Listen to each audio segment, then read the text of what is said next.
Dan gue dulu sebelum berubah, gue orangnya sekuler.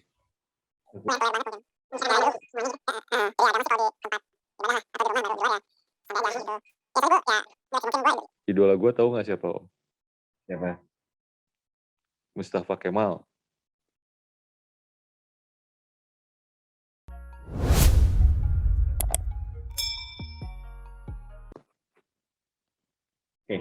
Bismillahirrahmanirrahim.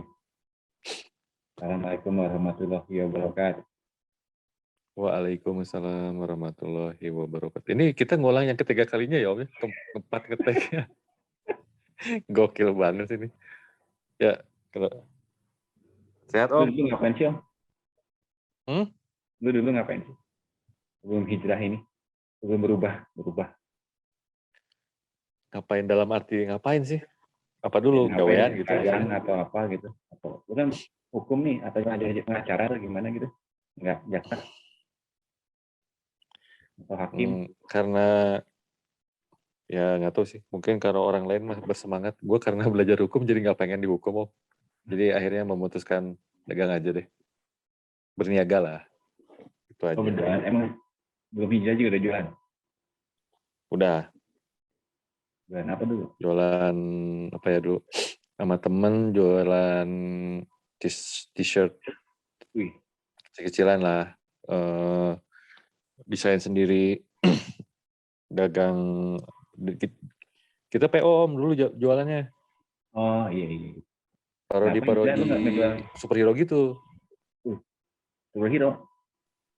Superman gitu? Superhero kayak ya Batman, Superman, sama tokoh-tokoh kartun kita parodiin. PO loh zaman itu. Jadi waktu itu berapa ya sekaosnya, sekitar 100 ribuan lah. Jadi konsepnya eksklusif gitu waktu itu, karena kita sablonnya juga sablon apa ya, gue lupa namanya di sablon lah pokoknya, bukan di print. Jadi bagus kualitasnya. Gue bikin tahun 2012, sekarang masih bagus sablonannya. Tapi nggak dicuci pakai mesin ya, pakai tangan. Kalau di mesin udah pasti rusak gambarnya, sablonannya. Pakai tangan tuh, sablon tangan. Iya, di apa istilahnya, digesut lah, bukan di print pakai mesin, bukan. Oh iya, pakai screen ya. Gitu. Tapi nggak boleh dicuci pakai mesin ya, harus dicuci air tangan biasa. Oh nggak bisa cuci mesin cuci gitu? Iya, kalau di mesin cuci sablonannya hancur abis. Kan putarannya brutal. Jadi harus pakai harus pakai air tangan biasa cucinya. Nah, udah dari situ jualan di dunia perclothingan, jualan di food truck Om. Wih. Begitu. Kampus tuh kampus lah jualannya dulu. Kenapa hijrah sih Om? Bukan buru-buru anak dulu. Justru apa ya? Kan hijrah Ya mulai kenal sebenarnya lagi, susah lagi ya. Nggak juga. Sebenarnya sih ya, kalau pikir-pikir gue sekarang, ya gue berislam, ya alhamdulillah sebenarnya gue lahir dari keluarga muslim. Cuman gue baru bener-bener ngerasa, oh oke, gue nih muslim, gue harus mencoba menjalankan syariatnya baru 2018 setelah berumur 38 tahun. Karena kalau misalnya, gue dulu paling rajin tuh sholat subuh sama maghrib, karena nyokap paling sering ngingetin di 2 waktu itu. Kalau zuhur, asar, isya, ya sedapat-dapatnya lah gitu. Karena pagi-pagi nyokap kan bukan rajin, yang paling bangun duluan tuh nyokap ya, pas sholat subuh, terus selalu bangunin gua gitu, bangun, ya mau gak mau kan. Ya beberapa kali sih suka bohong, males, ya udah, padahal belum juga. Sama maghrib, suka sholat gitu. Gitu. Terus, ya itu nggak pernah ngerasa sebagai seorang muslim sih, karena dulu. Dan gue dulu sebelum berubah, gue orangnya sekuler banget mungkin. Misalkan Ya agama dulu semuanya gitu.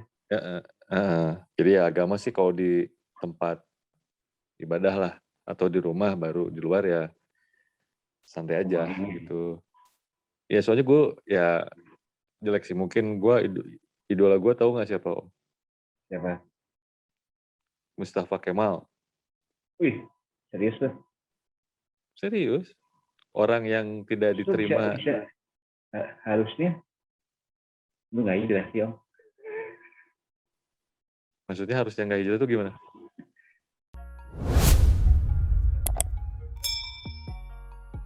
Baru kok gue menemukan orang mengidolakan Mustafa Kemal hijrah.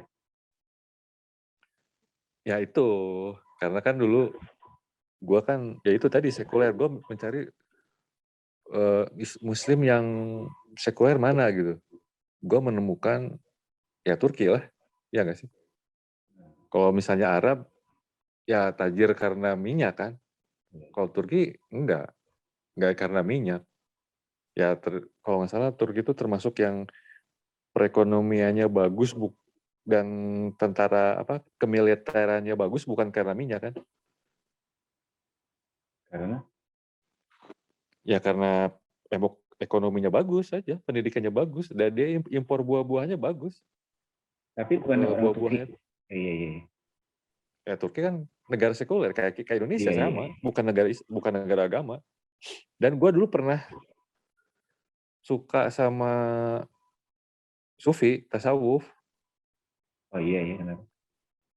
Ya gue suka sama Jalaluddin Rumi karena kan ini suka bikin puisi, Jalaluddin Rumi. Itu Ya kan gue suka aja. bukan yang jil itu, jil ya? Jil kan? Hah?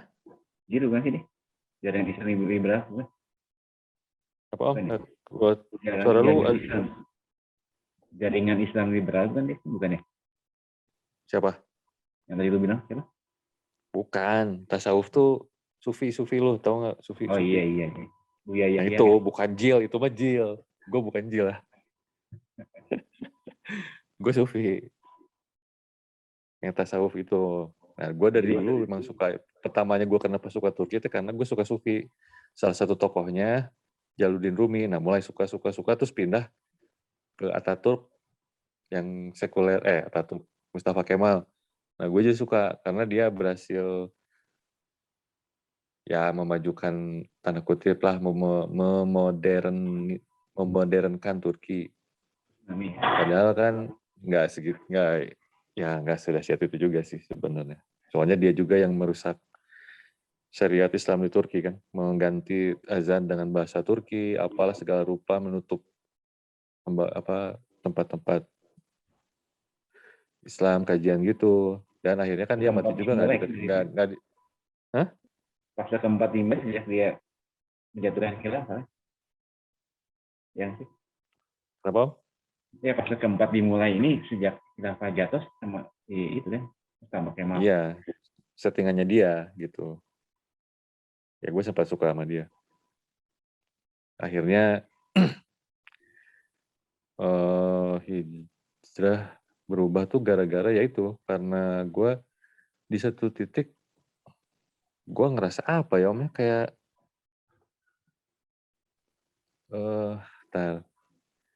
sebenarnya gue ngerasa nanti gue malah jadi curhat nih ya, gak apa-apa gitu. Ya nggak apa-apa lah. Ya itu salah satu halnya, tapi di satu sisi lain ya, gue tuh sampai sekarang jujur aja gue selalu ngerasa istilahnya apa ya, kesepian lah gitu. Gue ada satu part dari diri gue yang apa ya ini gitu. Hilang gitu. Ada bagian yang hilang. Hah? Ada. Gitu. Oh. Itu gue. Ini lu hijrah aja masih ada yang lu hijrah masih nggak ada yang hilang juga. Masih, tapi nanti gue ceritain nanti. Nah akhirnya setelah itu apa ya? Ya kalau sedikit menarik ke belakang lagi, gue tuh jadi waktu SMP gitu, waktu perang, itu kan ada perang Bosnia. 1992, 1993 kalau nggak salah. Itu lagi gue SMP lah, kelas berapa ya gue?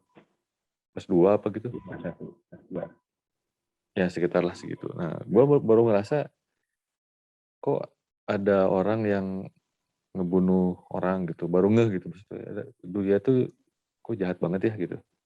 Oh, Itu mulai. Jadi gue ngerasa dunia itu bukan tempat yang happy, bukan tempat yang indah gitu, bukan tempat yang damai gitu. Sementara uh, something happen in this world gitulah, sesuatu apa ya, ada sesuatu yang freak gitu. Mulai itu, terus mulai baca-baca. Nah, karena gue senang baca, gue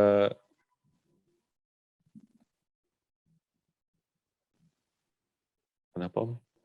ini Nah, akhirnya gue baca-baca jadi tahu sejarah tentang manusia juga gitu. Wah, ternyata dalam sejarah manusia tuh banyak sekali peperangan lah gitu, yang melibatkan berbagai macam alasan orang gitu kan, lintas negara semua. Terus berlanjut, itu udah mulai sampai sampai ke gue ya, gue pernah saking sedikit loncatnya sampai SMA apa kalau nggak salah, gue kayak desperate gitu loh. ih, Gue nggak, kayak hidupnya buat apa ya gitu. Nggak tahu sih apakah pernah, kayaknya mungkin ada lah beberapa yang pernah ngalamin gitu. Nah, gue ngerasa gue juga sempat juga sempat. ya gitu ya, hidupnya ngapain ya gitu. Iya. Nggak, buat gue saat itu nggak jelas gitu. Hidupnya ya buat apa gitu. Nggak, kayak meaningless gitu.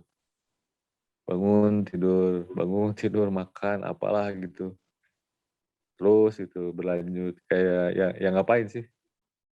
Ya paling sekolah. Dan berhubung gue nggak sekolah, berhubung gue nggak suka sama yang namanya sekolah gitu ya. Gue seneng baca tapi gue nggak suka sekolah.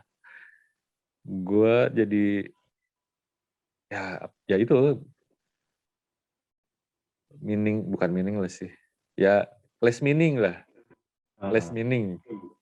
Kurang gitu maknanya teh apa gitu. Temu hai gini-gini gitu tidur lah, bangun lagi.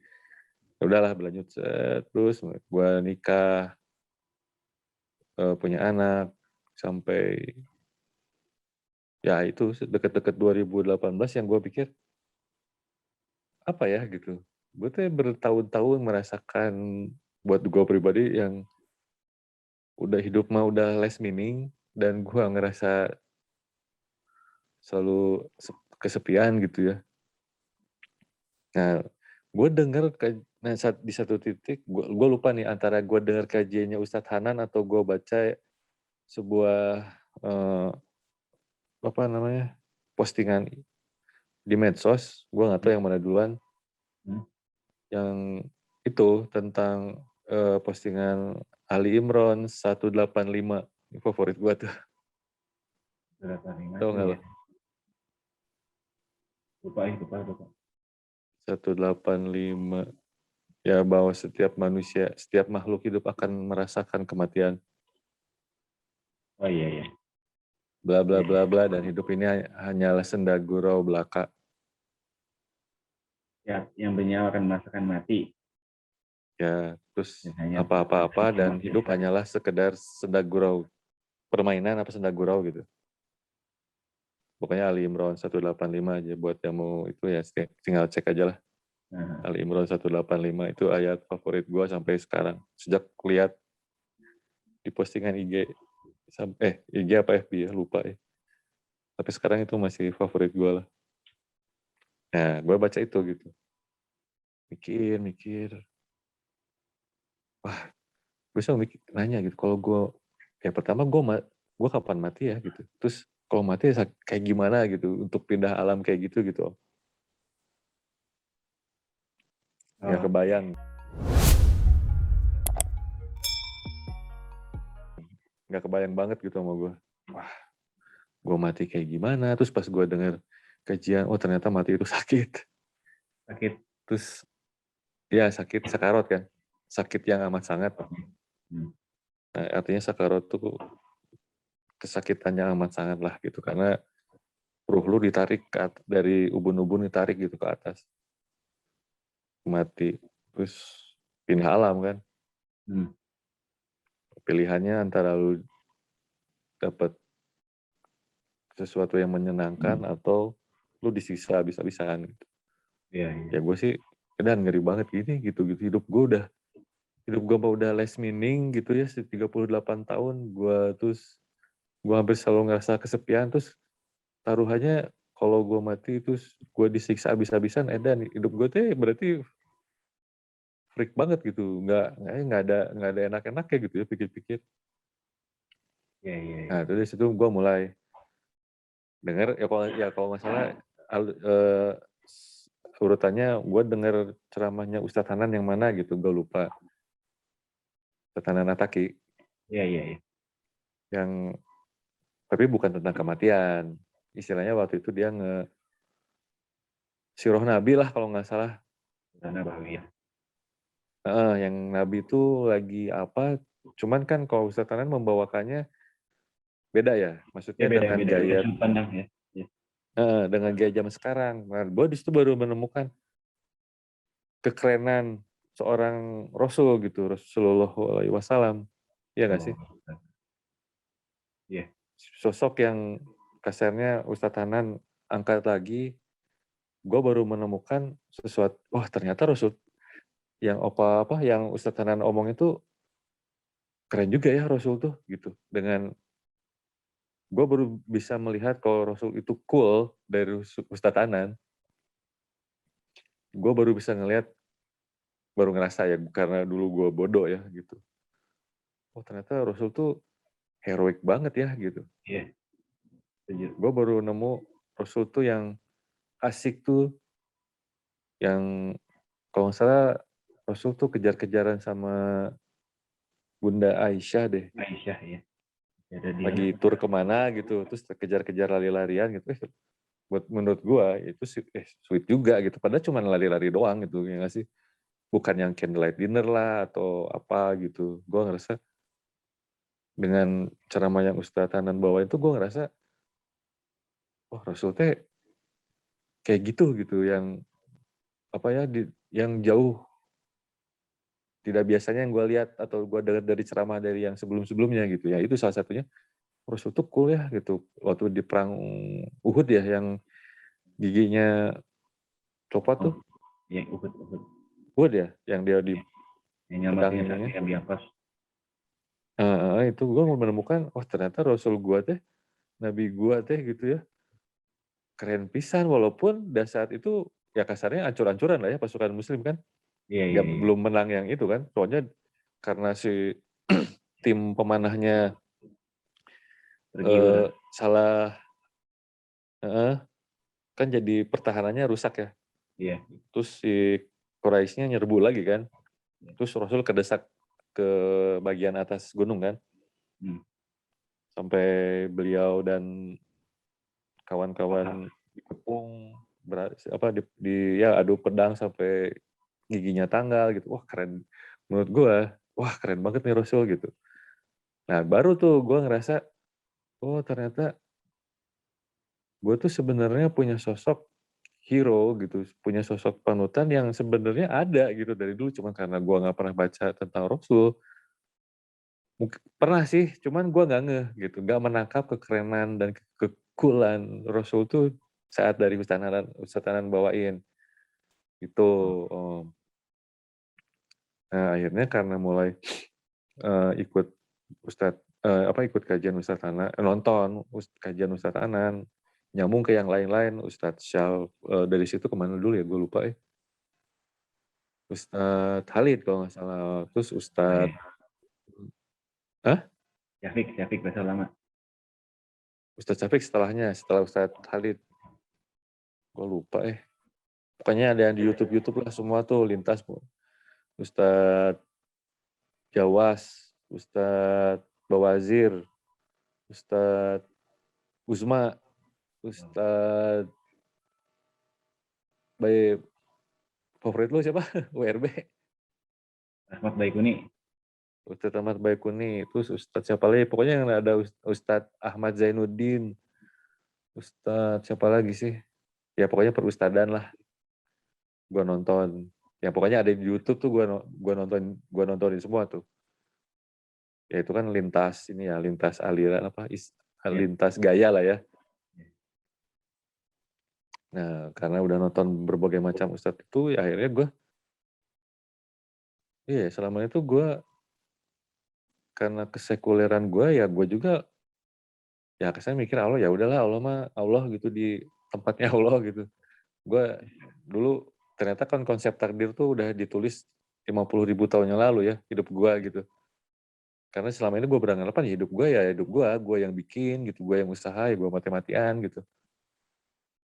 Akhirnya gue ngeliat, oh ternyata hidup gue tuh udah ditulis 50.000 tahun yang lalu. Dan ngerinya, ya pilihannya cuma dua kan, gue berakhir di tempat yang atas dan berhati di tempat yang bawah kan. Iya, iya.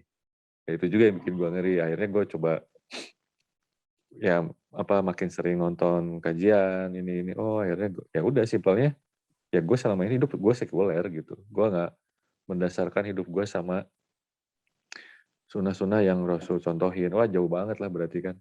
Iya. Gitu. Ya gitu Om sih. Awal mulanya karena ya itu. Gue ngerasa, ya akhirnya karena pertanyaan lu tadi, di saat kenapa lu masih hijrah masih ngerasa kesepian juga. Sejujurnya iya gitu. Anggaplah itu 10% ya, 10%. Jadi 90% hidup gue udah merasa oke, ini hidup gue udah tahu Hmm. sedikit tentang agama gue lagi. Yang walaupun gue lahir Muslim, gue baru merasa beragama ya di umur 38 itu.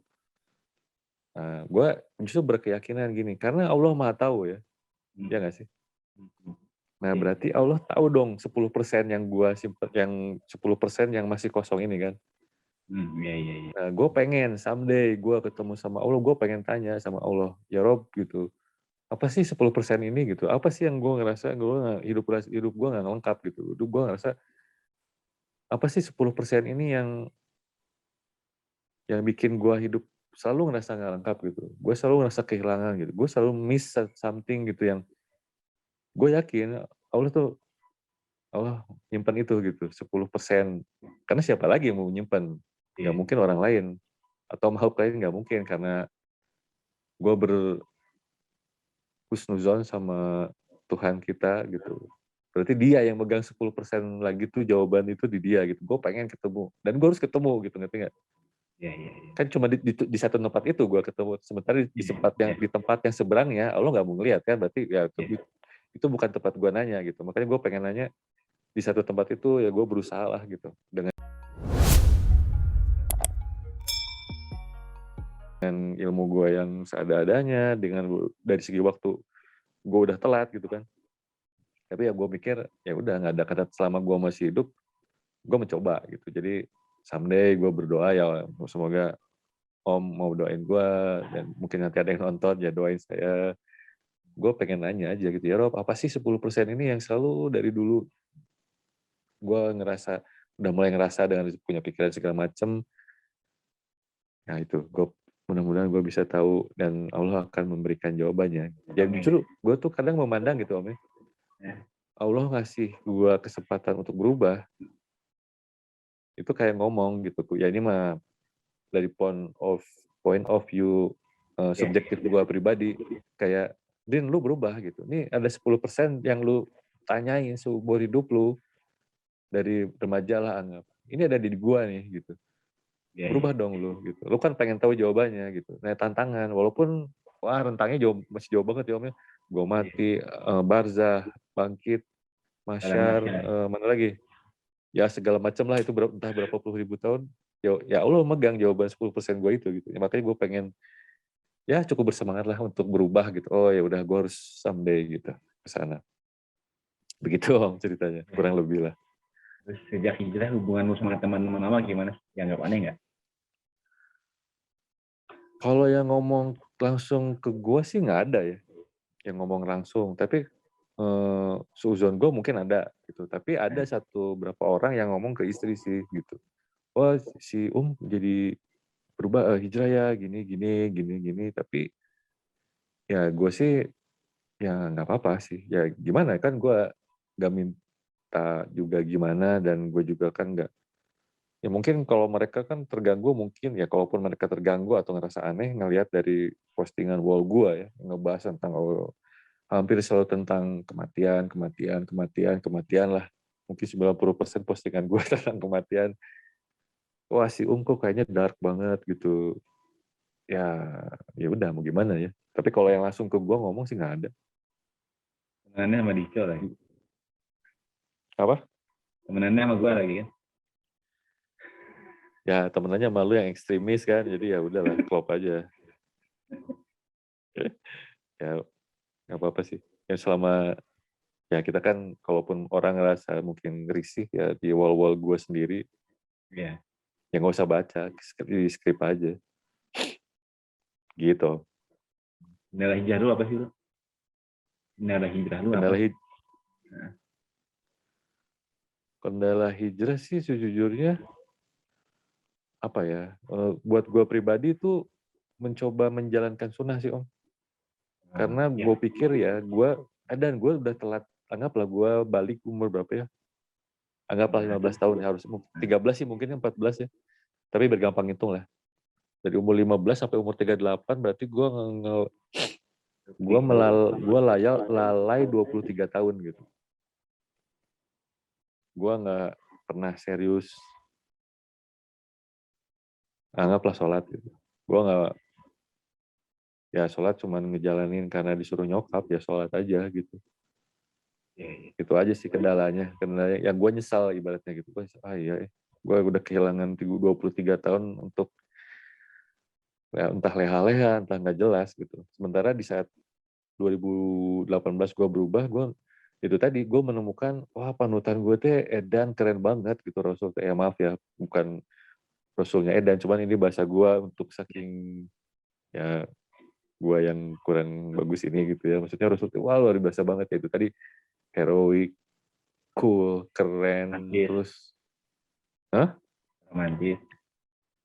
romantis, terus segala macam lah gitu yang kalau kata Ustadz Umar Mita, gue nonton juga. Kalau kata Ustadz Umar Mita tuh ya udah contohnya di Rasul, mau apa juga ada di dia gitu. Ya dia Kemarin ya. itu ya gitu Om. Kendalanya itu sih di guanya sendiri gitu, yang mencoba untuk menjalani misalnya sunnah A, gue coba wah ternyata susah-susah gampang gitu. Ada sunnah B yang oke, ini gue bisa ya gitu. Ada sunnah C, waduh agak berat nih gitu. Itu sih kendalanya gitu. Gue nggak pernah ke orang lain nggak pernah. Gue diri sendiri gue aja gitu. Itu sih kendalanya. Sunnah yang menurut lu paling berat yang mana sih? Sunnah menurut yang paling berat. Sunnah paling berat ya mungkin, kalaupun anggaplah jihad ya mungkin itu satu, sama poligami mungkin. Karena kalau jihad kan perang ya di perang gitu ya. Gue nggak kebayangin perang kayak gimana ya. Gue bukan tentara juga gitu, tapi yang kalaupun gue ngalamin jihad gitu, apakah di saat gue ngadepin musuh gitu ya ditusuk, apakah gue masih bisa bersahadat gitu? Ya nggak tahu. Walaupun pengen ya dapatnya. Oh, terus kedua ya poligami lah, berat lah. Karena ya memang sih bisa beristri 1, 2, 3, 4 tapi di koma kalau adil. Nah gue pikir ya gue nggak bisa adil, gimana nentuin perasaan adil? Buat gue ya, mungkin orang lain jauh lebih bermutu hidupnya dari gue, mungkin bisa. Kalau gue nggak niat, tapi niat kan, harus niat kan. Ya gue niatnya sambil aja di sana, mudah-mudahan bisa. Kalau di dunia kayaknya gue nggak bisa Om, nggak se-skill itu gitu. Kayaknya ilmu gue rendah banget untuk bisa membagi perasaan gitu. Wah kayaknya susah kalau gue ya gitu Om. Jadi sunnah paling berat menurut lu hijrah sama poligami ya? Jihad. Ya jihad sama hijrah. Jihad sama poligami ya. Ya, Jihad bukannya wajib Om. Kalau ada perang kita wajib ikut, bukan sunnah lagi. ya wajib sih. Maksud gue beratnya dalam untuk on the, ya perangnya sih mau. Cuman di saat untuk face to face mungkin ya. Apakah gue bisa mempertahankan ketulusannya gitu.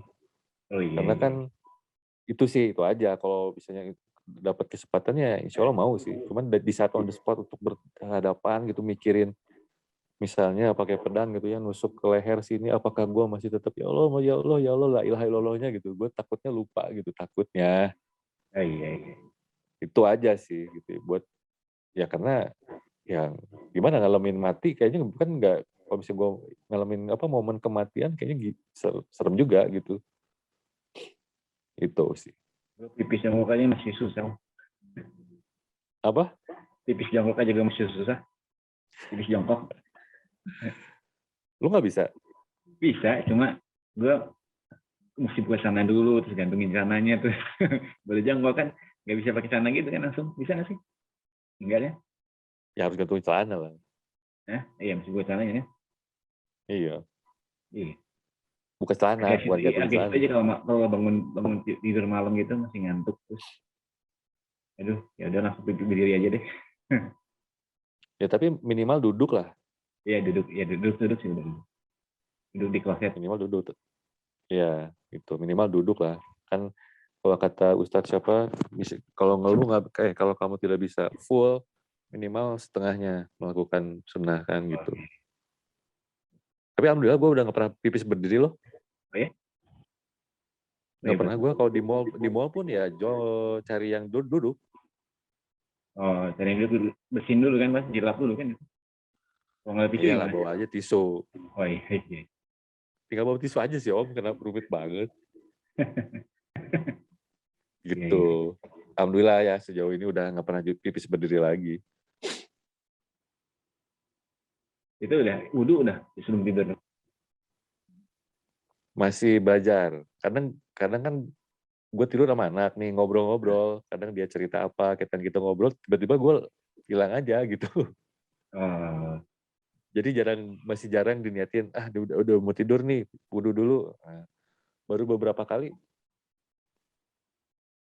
belum bisa full tiap hari itu belum. Kadang karena tiduran, selonjor, ngobrol sama anak, masih merah, langsung hilang gitu. Bangun-bangun jam berapa gitu, nyesel tadi nggak wudhu. iya. Belum bisa. Kalau gue sih udah, wudhu udah. Tapi kebangun malamnya itu misalnya kebangun, waduh wudhu lagi, berat ya. Bangun jam 2 gitu kan. Waduh, Ya, jam lagi nih. Udah lah, nggak usah lah. santai dulu ya. Bangun-bangun subuh. Subuhnya 5:30 pula. Terus lu Gitu. punya teman-teman sama hijrah atau suka curhat sama siapa nggak? Nah, ya. Begini udah hijrah, begini udah bareng hijrah. Oh, beda waktunya. Gue duluan. Oh ya duluan, sama. Ya, dia masih OTW, masih no loading dia. Oh, tapi sekarang udah Masih satu frekuensi. Nah, ya. apa? Udah satu frekuensi sama istri. Kalau frekuensi udah, cuma dia masih ada hal-hal yang masih sempat dia lakukan ya. Gue sih ngasih dia waktu aja lah, sampai dia ngerasa, oh iyalah gue harus ini gitu. Gue nggak. Kalau frekuensi sama udah, dengan beberapa isu yang kita, oke, gitu. Begitu. Ya dia udah mau ngertiin aku lah. Iya. Udah paling imam maklumin lah ya. Terus udah ada usaha yang lu lakuin untuk sumbangin ikut dakwah nggak? Udah ada usaha yang lu coba lu lakuin atau sumbangan untuk ikut berdakwah nggak? Sekarang udah. Sekarang ya ada sih mungkin ya buat menurut gue pribadi sih Om, nggak tahu ya buat orang mungkin biasa aja sih. Cuman karena gue senangnya nulis, Oh iya. nulis ya akhirnya gue di dunia nulis aja. Bukan terakhir sih. Jadi ada proyek. Jadi gue punya teman mualaf orang Polandia Om. Mm-hmm. Nah, dia tuh S2 bahasa lah kalau nggak salah. Nah dia tuh waktu itu ngajak sama gue, Drin, kan waktu itu gue pernah ngirim berapa ya, sekitar 20 kalau nggak salah. Puisi gue yang Indonesia gue translate ke Inggris, gue kirim ke dia. Mm-hmm. Karena dia suka puisi juga, karena dia senang sama dunia kepenulisan, gue nanya nih, kalau siapa tahu kamu mau baca nih puisi aku, gitu. Cuman maaf ya kalau grammarnya kurang. Oh ya nggak apa-apa, aku senang banget. Nah berapa waktu itu 2 tahun yang lalu kalau nggak salah, setahun yang lalu ya. Waktu isu Uighur tuh 2000 berapa ya? 18? 19 awal. Nah, 2018 akhir lah ya. Iya. Nah, sekitar itu gue kirim ke dia, berarti 2018 pertengahan kalau nggak salah ini gue ngirim puisinya ke dia, gue ngirim ke dia. Terus dia balik lagi, berapa waktu kemudian dia respon, ngehubungin gue gitu, Om. Aldrin, saya punya ide nih, kata dia gitu. Mau nggak gitu kita bikin buku puisi kolaborasi bertiga sama orang Mongolia, kalau nggak salah. Jadi si orang Mongolia ini refugee gitu, Om. Jadi terusir dari negaranya gara-gara isu kemanusiaan. Jadi dia kabur lah gitu dari itu. Mengungsi lah dia tuh. Nah dia si Mbak ini cewek nih, si orang Polandianya cewek Mbak. Nah, yuk kita bikin puisi kolaborasi tentang kemanusiaan dan agama, kata dia gitu. Isu-isu seputar agama, kata dia. Oke, mau banget. Nanti kamu tinggal nyumbang aja. Nanti saya yang urusin segala macamnya di sini, kata dia gitu. Oh ya udah. Nah, cuman si proyek ini terpaksa terkendala gara-gara si Mbak ini aktivis pembebasan Uighur, Om. Oh, keren. Dia di Polandianya aktif banget. Nah, dia sekarang lagi ke Albania, lagi apa ya? Dia kalau nggak salah ini juga kayak semacam meeting lah. Bukan meeting itu apa ya namanya ya? Pertemuan gitu tentang kemanusiaan juga. Jadi dari 2009 akhir itu dia masih sibuk. Akhirnya si proyek ini terkendala. Belum bisa diselesaikan, ya udahlah gue juga kan nggak maksa. Gitu. Sofia itu bukan tentang orang Polandia ya? Sofia, tentang Sofia itu. Oh, si Sofia bukan, itu Bulgaria. Oh, Bulgaria. Itu beda, deket lah dari Bulgaria ke Polandia mah. Eropa Timur juga sih. Ya itu sama yang gue, karena gue senangnya menulis, akhirnya ya gue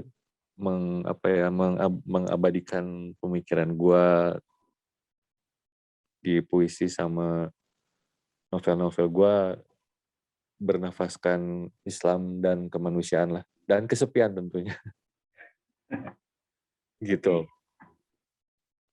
Nggak seberapa sih, tapi ya insya Allah karena diniatkan, insya Allah karena Allah, ya nanti bisa gue bawa ke sana, bisa diabadikan di sana gitu kan. Terus di titik sekarang selalu berubah atau hijrah, gimana lu melihat itu sendiri? Apa yang lu rasa? Yang gue rasa, ya gue merasa beruntung sebenarnya buat diri gue. Karena gue mikirnya gini, Om. Sebenarnya apa sih untungnya Allah masih ngehidupin gue? Nah, sama gue juga sih. Apa yang membuat gue ditarik kembali gitu? Ya gitu. Kalau gue pikir ya buat Allah nggak ada untungnya juga ya. Apa Dua coba? orang tua. Jawabannya dua orang tua. Ya mungkin salah satunya. Tapi kalau buat gue pribadi ya gue hidup tuh nggak ada, ya gue bukan siapa-siapa gitu loh. Gue mati pun kayaknya ya udahlah. Mungkin orang tua masih ingat istri anak gue gitu. Tapi ya di luar itu ya udah aja, mungkin goodbye gitu, nggak perlu diinget juga gitu. Ya akhirnya gue mikir ya udah, karena yang gue ngerasa, gue alhamdulillah Allah masih ngasih waktu, ya nggak jauh-jauh sih dari berubah itu tadi, karena Allah, ya itu yang gue pikir, insya Allah mau memegang 10% jawaban penasaran gue selama ini, yang gue pengen tahu apa sih gitu. Jadi si perasaan ini tuh nggak bisa dijelasin, Om.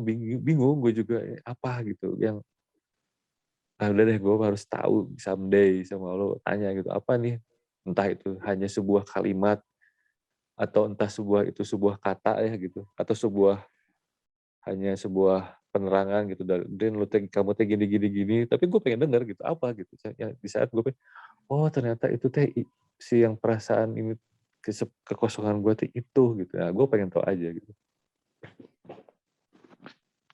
entah apa itu ya, gue nggak tahu sih. Ya itu aja, gue merasa beruntung Allah masih ngasih kesempatan, ya Din lo berubah dong, kan lo mau tahu jawaban yang lu tunggu-tunggu gitu. Nah itu gue pengen. Kan yang gue tahu kan ada momen ketemu sama Allah berdua doang kan. Iya, iya. Iya kan? Ya. Itu Nah, semua gue orang pengen. ngalamin itu kan. Setelah orang terakhir keluar dari neraka itu, terus kita bisa melihat Rob kita ya saat itu. Ya, Atau itu mah udah kalau udah di surga. Ini kan iya. masih yang dihisab. Oh iya. Dan lu Iya kan? bisa mau ngomong itu, ya Allah minta itu satu, nggak bisa. Ya gue pengen tahu lah nanya di mana lagi kan. Oh, Gue situ ketemu Allah pas ngomongnya. dihisab lah. Nggak, maksudnya ketika lu ngomong sama Allahnya pasti hisap itu terus dari surga nanti. Hisab lah. Kan lebih Hisap. duluan hisab. Oh, jadi hisap lu udah pengen tahu gitu jawabannya. Ya iya tuh. Kalau gue di surga kan lebih lama lagi. Kalau gue sih mending ya bypass nggak hisap. Tadi aja ngomong di surga. Ya kalau bisa PES ya alhamdulillah sih. Tapi kan ya intinya gue pengen tahu aja gitu. Ya maksudnya momen pertama gue ketemu Allah kan di situ. Ya itu ketemu, Kalau misalnya kata Allah, tapi nggak ngeliat surga. dianya kan, cuma ngeliatnya berbicara aja kan. Ya Atau masih kita ngeliatnya. Allahnya masih berhijab, masih ada penghalang. Oh, Tapi kan ngobrol langsung.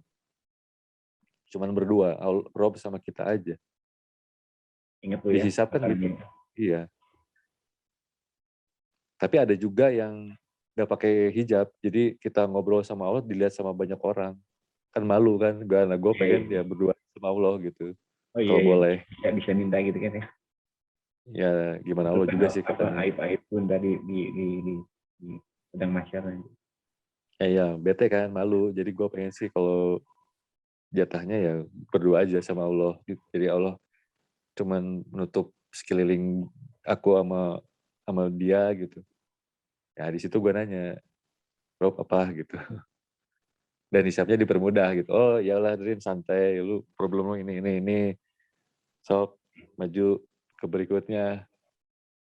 Ya gitu. Kalau Mudah-mudahan. gue mau lebih pengen ini nih, gue sih pengen kasih barang masyar.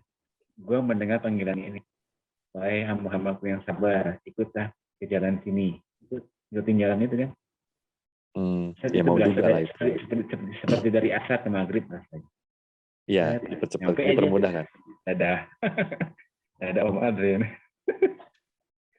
Ya gue juga mau juga dong. Kalau Ya. itu.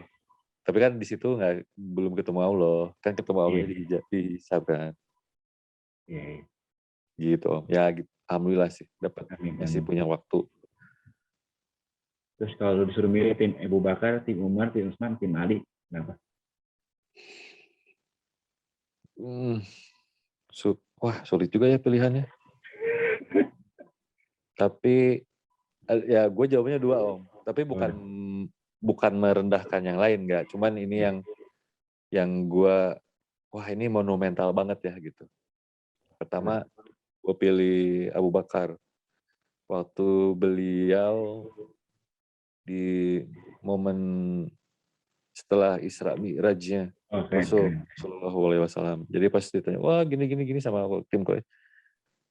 Ya, kalau Muhammad gitu, ya saya percaya gitu. Kalaupun misalnya di depan saya ini ada tembok warna hitam dan Muhammad bilang itu putih, saya akan membutakan pandangan mata saya dan saya akan mengatakan itu tembok putih katanya. Iya, Tuh satu. Jadi buat gue itu wah dan ya dahsyat lah. apa ya keimanannya luar biasa gitu. Itu satu. Sama kedua sama Utsman. Yang gue pikir hebat ya sekali lagi bukan merendahkan Umar dan Ali ya. Itu udah para calon surga semua gitu. Cuman sama ini inisiatif beliau yang monumental itu mengumpulkan Al-Quran Om. Oh iya. Ya kan? Ya. Itu kalau beliau nggak, kan sementara Umar menentang kan. Umar nggak pernah dicontohin sama Rasul. Oh. Yang ngapain gitu. Cuman di saat zamannya perang apa ya? Aku lupa. Gue lupa. Karena para penghafal Quran makin dikit, karena banyak yang meninggal syahid, akhirnya Utsman berinisiatif kita harus mengumpulkan Quran dalam satu jilid Ada. buku dan itu bisa disebar ke banyak tempat. Karena kondisi saat itu, gue lupa di perang apa, para penghafal Quran minim karena banyak yang syahid. Ya nggak? Lu cerita Buat itu. gue ya. Buat gue itu keren banget. Kalau ya qadarullah juga ya. Cuman pemikiran beliau tuh advance banget gitu. Ini harus dikumpulin nih Quran nih. Kalau enggak nanti orang-orang pada syahid risalah gimana? Nggak bisa terus gitu. Keotentikannya apa Al-Quran nggak bisa terus. Buat gue itu, waduh keren banget. Ya terbukti sampai sekarang, ya Quran kita yang baca ya Quran inisiatifnya Utsman kan. Ya, ya. Buat gue ya itu. Jadi gue tim Abu Bakar dan tim Utsman. Tanpa merendahkan tim Umar dan tim Ali ya. Itu udah keren-keren juga itu Mas. Selain 4 sahabat utama itu, sahabat favorit itu siapa? Apa Om? Selain 4 sahabat utama itu, Hmm? apa? Abu Bakar, Umar bin Khattab, Utsman bin Affan, Ali bin Abi Thalib. Sahabat favorit itu siapa? Umar lah. Umar. Enggak, selain 4 itu. Umar.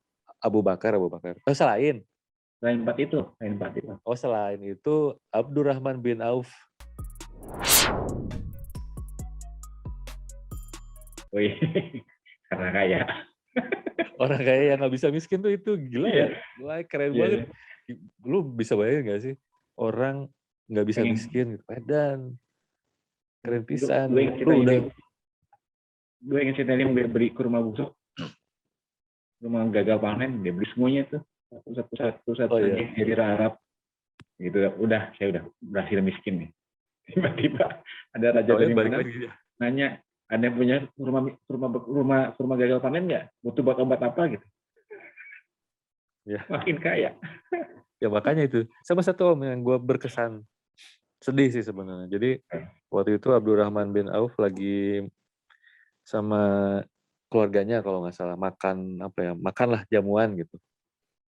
Yuk segala macam makanan disediain gitu. Dari mulai hidangan utama sama buah-buahannya. Nah, pada satu momen Abdurrahman bin Auf tuh ngambil kurmanya gede, bagus gitu. Gue lupa itu gede apa bagus. Pokoknya bagus kalau nggak salah sih. Terus pas dia mau makan dia nangis. Sama istrinya ditanya, wahai suamiku gitu, kok nangis? Ada apa gitu? Makanannya mengecewakanmu gitu kalau nggak salah ya. Maaf kalau perbincangannya salah karena gue lupa. Abraham diem gitu. Terus dia bilang, ditanya lagi, kenapa wahai suamiku gini. Aku setiap megang kurma yang bagus ini, aku selalu teringat sama Rasul, kata dia. Sallallahu alaihi wasallam. Kenapa gitu? Karena di saat sekarang saya menikmati ini, di saat dulu kita hijrah ke Madinah dan berjuang ya membangun muslim. Seingat aku Rasul nggak pernah sempat menikmati kurma yang kayak gini gitu. Jadi buat gue itu keren banget itu udah. Nah itu yang bikin gue di luar 4 ya. Tapi banyak juga sih kayak Sa'ad bin Abi Waqqas, Abu Hurairah, terus siapa lagi yang bin Ubaidah. Ya itu terus Ja'far juga. Ja'far bin Abi Thalib. Lelaki dengan tangan sayap. Iya. Keren itu. Kakaknya itu kan anaknya siapa sih? Ya? Sama anaknya Abu Jahal siapa? Ikrimah bin Abu Jahal. Ikrimah pun keren. Yang ngelawan 100. Itu wah gila banget tuh.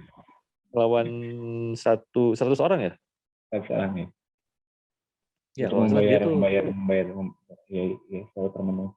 Ternyata Allah berfirman seperti ini. Ya dia menebus kejahiliahan beliau dulu tuh dengan menyerbu sendiri gitu kan. Sendiri terus yang lain baru ngikutin di belakang dia kan. Iya. Ya dia syahidnya keren banget itu. Iya. Di titik ini ya, menurut lu tuh Hmm. Allah Tuhan yang kayak gimana sih di mata kamu? Sekarang gitu. Ada segalanya. Kalau dulu gue tuh nganggap waktu zaman gue sekuler gitu ya, setiap gue dapet kesusahan, kayak gue cukup sering sih kalau pikir-pikir. Hmm. Gue selalu nganggap tuh apa sih nih, Allah tuh apa sih selalu gini, selalu gitu gitu. Cuman sekarang gue ngeliat ya wajar sih Allah ngasih cobaan, kalau dia Rob kan, ya nggak sih? Ya, ya, Ngetes lah gitu. Lu ya pertama kita hidup di dunia kan untuk beribadah gitu. Dan di saat kita nggak beribadah, wajar lah ya ngasih sentilan lah buat kita gitu. Ya kalau di saat sekarang gue justru nganggep tuh Allah tuh Rob yang sabar banget sama gue gitu. iya, Di saat gue dulu sekuler berat gitu yang ya takdir pun ya gue yang bikin gitu. Ya lo masih sabar sama gue gitu yang kalau gue boleh berbicara yang membahasakan bahasa Allah mungkin sok atulah dulu teh segera berubah gitu. iya, Kalau udah 38 tahun masih kayak gitu gitu. Ya lu nggak tahu kapan mati, ayo sok segera berubah ya gitu lah. Rob yang maha sabar gue mau gue. Karena seperti gue pernah bilang sama lu gitu. Ya gue kalau sendiri, gue tuh idealis banget Om. iya, Kalau kata gue A ya gue mau A. Mau keadaan kayak gimana pun gitu. Misalnya gue menulis tentang isu A gitu, gue nggak akan nulis B gitu. Atau misalnya gue pengen bikin puisi tentang C, ya gue bakal tulis tentang C. Gue nggak akan, kalau kata orang, ya orang mungkin sedang yang bercinta-cintaan gitu. Ya gue nggak suka. Gue nggak pernah, jarang banget lah mengangkat isu cinta, percintaan tuh. Ya gue idealis banget. Jadi kalau gue ngeliat Rob gue sekarang, Rob tuh ya kalau ke gue ya mah sabar banget lah. Sabar banget lah, ngertiin banget lah gitu si teh agak-agak unik, rumit. Ya, mau sabar aja kayaknya ya gue bersyukur lah. Oh ternyata Rob gue memang sabar best gitu lah, gue. the best. Yoi. Udah kayaknya udah malam juga nih, udah habis juga nih. Udah. Oke Om. Ya, kita undang sesi 2 ya nanti ya. Oke Ini, Om. Insya Allah. ini. Ya sudah, selamat Ini malam. berapa menit sih? Nggak tahu, nggak kelihatan sih. Kayaknya Nggak udah lewat kelihatan. jam 12 ya? Iya udah, sejam, udah sejam sih. Sejam sekarang. 12.38 tadi 11.38. Oh, oke Om. Makasih ya atas waktunya. Oke Om. Assalamualaikum warahmatullahi wabarakatuh. Waalaikumsalam warahmatullahi